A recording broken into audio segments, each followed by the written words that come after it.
I'm in a little bit of a vlog mood tonight, so I'm going to do one talking about stepping out of your comfort zone as a cyclist. And this came about based on doing the Marmot Alps and the ORAM. And this is probably the last time I'll mention Marmot Alps. I've done a lot of videos, so this is it. So what I thought was kind of funny was the ORAM to me used to be so intimidating. 65-mile mountain bike race, and I had mentioned that I thought it took me 7.5 hours or so. I cannot remember what it used to take me. But this time, when I did the ORAM, it was absolutely no big deal. You know, my mentality completely shifted because of the Marmot Alps and how big that ride was. The travel around it, but also, of course, the ride itself being so difficult. But after pushing myself through that ride, my whole mentality changed, and a 50 to 60 mile mountain bike race seemed much less challenging, or much less intimidating, I should say, versus the Marmot Alps. So the point of this video is to kind of encourage you all to step out of your comfort zone, because that's where we really grow as individuals. And I'm going to gear this, of course, towards cycling, to really increase your skills, to increase your physical limits. You have to step out of your comfort zone from time to time and really push yourself. Some people talk about breakthrough rides, and they say that, you know, every month or so you should do a breakthrough ride where you just completely empty the tank, go beyond what's normal, comfortable for you, and that kind of pushes you forward to the next level, so to speak. So like I mentioned, going to France was out of my comfort zone because I am a home person. I like the comforts of home. I like being around my kids.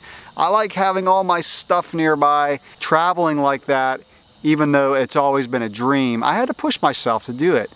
And I'm glad I did. I'm so glad I did. So don't get me wrong. And then, of course, the event, the Marmot Alps, being so difficult. I've never been on the bike for 9.5 hours. I just didn't know if I was going to be able to push myself that far. You know, I've had IT band problems in the past that I've rehabbed by doing hip strengthening, and I was able to push, you know, no problem there. Nutrition-wise, I didn't have any blood sugar problems, and kind of that goes back to what I've mentioned before about giving up Cliff Bars. Has really helped. I've had blood sugar crashes on rides in the past, and so, you know, you don't know what your body's going to do being on the bike that long. I mean, first of all, I didn't plan to be on the bike that long. I told my wife it'd probably take me about 7.5 to 8 hours to do the ride. You know, once I got into it and realized at the top of the first climb I was going to have to really push myself. You know, I got to the first climb and I'm thinking, all right, Look Cycles has sent me over here. I've hyped this thing up on my YouTube channel. I can't quit. I'm only 27 miles into the ride, my back's hurting, and I'm falling asleep, and I don't know if I can finish, but I can't quit. So that ride, I've never pushed myself beyond my limits like I've done on that ride. Now, I've had rides like, you know, the ORAM in the past. I've had to really push myself beyond my limits. That, to me, was my breakthrough ride, and it brought me to a whole new level of cycling. So here's my challenge to you all, is do something this year that's outside of your comfort zone. I'm going to talk more about events or ride lengths as opposed to maybe challenging your skills by doing a big drop. Okay, I'm not a free rider, and I do challenge myself by doing drops bigger than I think I could do sometimes. But I don't feel qualified to talk about that. But I do feel somewhat qualified to talk about events.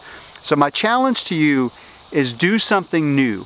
Maybe sign up for a century or half century if you've never done more than 20-30 miles on a gravel ride.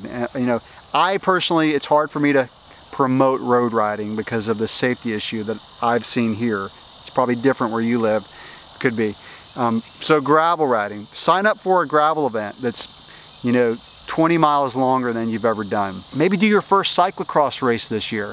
That's a whole nother subject, but cyclocross is, once you do it, you might be hooked like I was. Do your first cross-country mountain bike race. Maybe move up to the next class in mountain bike racing, even if you don't feel like you're ready.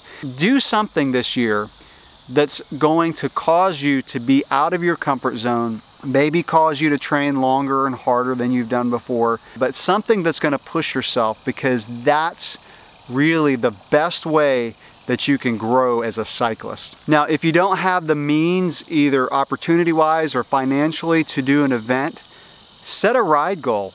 Get together with some friends and say, hey, let's train to do a 100-mile gravel ride or a 50-mile gravel ride, whatever is beyond what's normal and comfortable for you. Sometimes that's a great way to push yourself, because when you have a friend, the thing about events is you're around so many people, it just motivates you to push yourself. If you don't have that, working with friends and holding each other accountable to meet a certain goal, and then doing that goal with them, and encouraging each other in the training, and then especially the ride that you're going to do, can really just motivate you to push and really bring you to that next level. Something else that I'll mention about the ORAM compared to the Marmot Alps is I felt much more in my element when I was doing the ORAM. I realized that I no longer feel in my element when I'm doing road events. I used to do a lot of road events, but compared to the mountain bike races, that was outside of my element. But that was a great way to push myself outside of my element, because like I've told you before, I don't do a lot of road riding anymore. But to be in a safe environment like the Marmot Alps and around all those people, it was a good way to push myself outside of my comfort zone. So that's my pep talk for tonight, encouragement. Hopefully this does motivate you to get out and challenge yourself. Let me know in the comments below, because I would love to hear maybe some of the goals and challenges that some of y'all set, that you're going to push yourself beyond your comfort zone. I like using my YouTube channel as kind of a community, cycling community forum, encouragement kind of thing too. So I love to see y'all's comments, and I try to respond or look at every single comment y'all post. So go ahead and drop those below. Thanks for watching.